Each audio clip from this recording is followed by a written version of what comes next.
Now to a warning about a new scam which fools people because it sounds so legit. It starts when you get a call from someone who knows all about your medical records and what medications you take. That is the hook. To investigator Dave Savini explains the next step in this original report. Dave. Kate, the caller then tries to get critical information from you, specifically your bank account number. So they're trying to use me for something, and that I find extremely frightening. Chris Carlin got a series of suspicious phone calls last month from someone claiming to be with the health department. So they had your personal cell phone number and they had your medical file. Yeah, they did. And they knew things about you that only your doctor and you knew. Correct.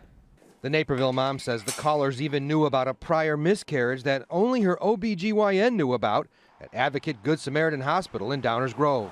And this is stuff that they have no business knowing. The caller claimed Carlin was entitled to a financial award if she joined a class action lawsuit involving the anti-nausea drug called Zofran for alleged birth defects and side effects. They knew she had had a prescription to Zofran too. And I said, leave me alone. I hung up. And a third gentleman calls. It was crazy. They've been calling you for most of this month. Yeah, the whole month. Gisela Cabrera also got repeated calls from area codes all over the world. That's one of the numbers. That's one of the numbers. That's from Kenya. In Cabrera's case, they also knew about her medical procedures and her use of Zofran. They were asking me was for my information so that I could be in the class action lawsuit. For Zofran. For Zofran. And they had your medical records. They had all my information.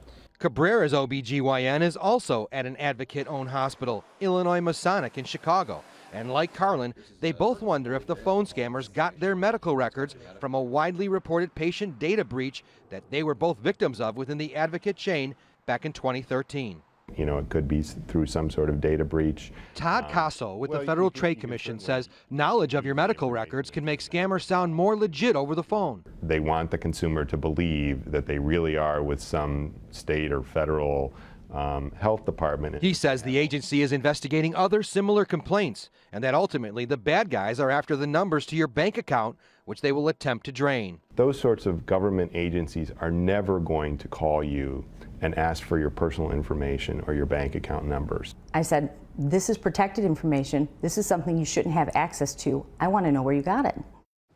Because of her work and our findings, there's an investigation now by Advocate. A spokesman says they will take action to determine what occurred. But the Advocate spokesman says the stolen computers did not include medical records used in the calls. The FTC wants to know how this all happened too.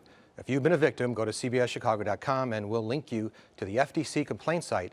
A third victim called us tonight with the same story, Kate. And giving out your bank account information, never a good idea, but people do fall for it. They do, and in this case, Chris Carlin didn't. She knew it was a scam, and she wanted to blow the whistle on it. All right. Thank you, Dave.